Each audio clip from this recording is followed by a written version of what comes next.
এমন কিন্তু অনেক সময় হয় যে আগামীকাল থেকে আমি সব নামাজ পড়ব বা আমি যখন সময় পাই নামাজটা আদায় করে নিব, তখন ওই বান্দা কিন্তু ঠিকই এই ফিলিংসটা নিয়ে 2-1 ওয়াক্ত নামাজ ঠিকই পড়ে। তখন পড়ার পর আবার শয়তান ওই বান্দাকে ধোঁকা দিতে থাকে।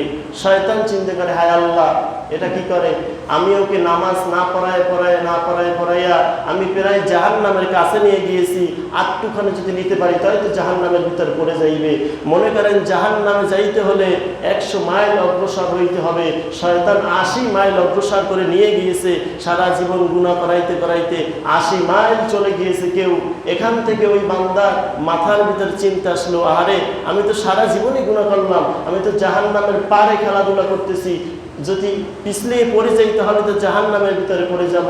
তো ওই বান্দা চিন্তা করে, না, আমি আর সামনের দিকে জাহান্নামের দিকে অগ্রসর হব না, বরং আমি পিছনের দিকে আস্তে আস্তে এই রাস্তা দিয়ে আমি জান্নাতের দিকে অগ্রসর হব। তখন ওই বান্দা যখন এই চিন্তাটা করে 1-2 ওয়াক্ত নামাজ আদায় করে, তখন শয়তানের মাথা গরম হয়ে যায়, না, এটা তো সম্ভব না, আমি ওকে 80 মাইল পর্যন্ত নিয়ে গেছি জাহান্নামের পথে, আর 20 মাইল যদি নিতে পারি তাই তো জাহান্নামের ভিতরে পড়ে যাবে। এই অবস্থায় ও কেন আবার পিছনের দিকে আসতেছে, এটা তো সম্ভব না।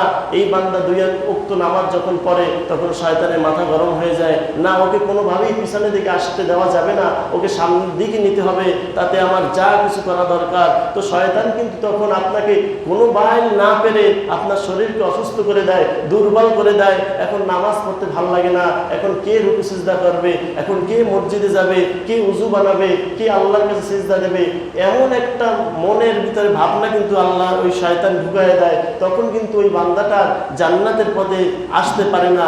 আবার ওই শয়তান ওই যে মনে করেন 80 মাইল থেকে শেষ আল্লাহর কাজ করে 20 মাইল পিছনের দিকে আসছিল, মানে 60 মাইল পর্যন্ত ছিল, এরকম করতে করতে করতে এক পর্যায়ে সে 1 মাইলে চলে আসতো, যে জান্নাত জাহান্নাম এখান থেকে এখনো 90 মাইল দূরে। এমন অবস্থা যখন চলে আসবে তখন ওই বান্দা চিন্তা করবে, না, আমার সামনের দিকে যাওয়া যাবেই না, আমি যেমনে পারি আর 1 মাইল পিছিয়ে গিয়ে আমি নতুন করে জান্নাতের পথে হাঁটবো। এক পর্যায়ে হাঁটতে হাঁটতে আমি জান্নাতের ভিতরে পৌঁছায়া যাব। তখন কিন্তু শয়তান সামনে দিয়ে বারে বারে ধোঁকা দেওয়ার চেষ্টা করবে, খবরদার, তুই মসজিদে যাস না, তুই নামাজ পড়িস না, তুই ভালো কাজ করিস না। আল্লাহ পাক রব্বুল আলামিন কোরআনের ভিতরে বলেন, ইন্নাস সালাতা তানহা আনিল ফাহশাই ওয়াল মুনকার। বান্দা, তোমাদের প্রতি একটা ইবাদত আল্লাহ ফরজ করে দিয়েছে, দৈনন্দিন 5 ওয়াক্ত নামাজ তোমরা আদায় করো।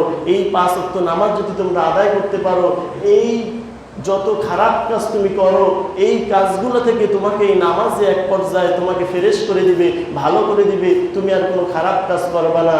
তো এজন্য মানুষ অনেক সময় ভাবে, আমি আর নামাজ ছাড়বো না, আমি আর খারাপ কাজে যাব না, আমি এখন থেকে নামাজ পড়ব। তখন কিন্তু শয়তান চিন্তা করে, হায় আল্লাহ, সারা জীবন আমি আরে গুনাহ করাইছি, এখন আর একটুর জন্য ও আবার পিছিয়ে এসে জান্নাতের পথে হাঁটবে, এটা কিন্তু সম্ভব না। এজন্য ওই বান্দা ভাবে, মনে করেন কেউ ভাবলো যে আমি আগামীকাল ফজরের নামাজ থেকে শুরু করব, আর জীবনে আমি নামাজ ছাড়বো না। তো এই বান্দাকে ফজরের সময় আইসা শয়তান এমনভাবে ঘুম পাড়ায় রাখবে, ওই বান্দা আর ফজরের নামাজ পড়তে পারবে না। তো এই জন্য সামনের জোহরের নামাজটা ওই বান্দা পড়ে না, চিন্তা করে ফজরের নামাজ যেহেতু পড়তে পারি না, যা জোহরের নামাজও করবো না, আবার আগামীকাল ফজরের নামাজ থেকে শুরু করব। এরকম করে আবার আগামীকালকে শয়তান ঘুম পাড়ায় রাখে।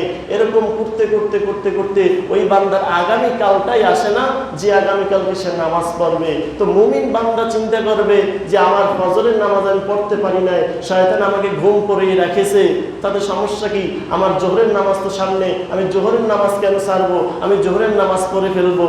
এইরকম যদি তিনি জোহরের নামাজ পড়ে তাহলে আসরের নামাজটাও পড়বে, মাগরিব এশাও পড়বে। এখন কেউ যদি ভাবে যে আমি জোহর পড়তে পারি নাই, আসর পড়তে পারি নাই, মাগরিব কেন পড়বো, এশা পড়তে পারি নাই, আমি ফজর কেন পড়বো, এই বান্দাটা কিন্তু এক ধরনের বোকা। মনে করেন আপনার পকেটে 5,000 টাকা আছে, এই 5,000 টাকা থেকে মনে করেন 1,000 টাকা পড়ে গেছে বা চুরি হয়ে গিয়েছে। এজন্য কি ওই 4,000 টাকা যে আপনার পকেটে এখনো আছে, ওই 4,000 টাকাই ফালাই দেবে কেউ? বলেন, দেবে না। কিন্তু সে ভাববে, কেন, 1,000 টাকা গিয়েছে, 4,000 টাকা তো আমার আছে। কিন্তু এইটা ভাববে না যে 1,000 টাকা যেহেতু পড়ে গিয়েছে, দূর 4,000 টাকা দিয়ে কি করবে, এটাও ফলাই দিই, এটা করবে? এটা কিন্তু করবে না। তো আপনার 1 ওয়াক্ত নামাজ ছুটে গিয়েছে, আপনি বাকি 4 ওয়াক্ত কেন ছেড়ে দিবেন? আপনার এক ওয়াক্ত তো গিয়েছেই, ওটা কিভাবে আর আল্লাহর কাছে কেঁদে কেঁদে ক্ষমা চাইয়া ওটাও কিভাবে ফিল আপ করবেন, এটাই তো আপনার ভাবনা থাকবে। তো অনেকে এক ওয়াক্ত নামাজ পড়তে পারে না দেখে দিনের সব নামাজটা ছেড়ে দেয়, না আমি পড়বো না। এ তো সেই বোকার মতো যে 1000 টাকা হারায় গিয়েছে দেখে বাকি 4000 টাকাও ফেলে দিল, যে আমার এই 4000 টাকারও দরকার নাই, আমার 1000 টাকা তো পড়েই গিয়েছে।